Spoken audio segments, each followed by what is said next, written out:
Suddenly, out of the darkness, a voice boomed. "Let her go." It was Omar, his presence imposing, as he strode toward them. He was dressed in his usual work clothes, a black shirt that hugged his muscular frame and jeans. His hands, strong from years of crafting and labor, clenched into fists. Without hesitation, Omar pushed the men away, standing tall between them and Leila. "You heard me. Leave her alone." His voice was calm, but filled with authority. And the men, sensing his strength, backed off. After a brief, tense moment, they retreated into the night, muttering curses under their breath. Leila, trembling, looked up at Omar, her eyes filled with gratitude. "Thank you, Omar. I don't know what would have happened if you hadn't come." Omar's eyes softened as he looked at her. "You don't need to thank me, Leila. I'll always be here when you need me." In the days that followed, Leila couldn't stop thinking about Omar.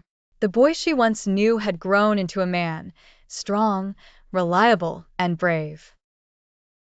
She found herself replaying the moment he had saved her, not just physically, but emotionally.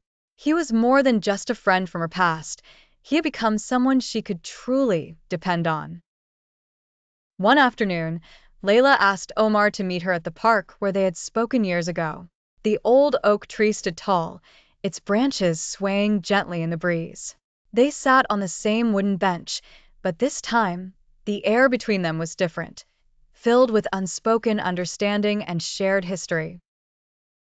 Leila looked at him, her blue eyes softer than ever before. "Omar, I've been thinking a lot about what happened between us. Back then, I wasn't ready for marriage. I had dreams I needed to chase.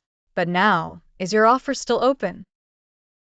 Omar, his hazel eyes glowing with warmth, smiled. "It always has been, Leila." Leila smiled back, a feeling of peace washing over her. "Then maybe we can give this us a chance." From that moment on, their lives took a new turn. Built on trust, love, and the deep connection they had always shared. They stepped into a future that neither of them had anticipated, but both were ready for.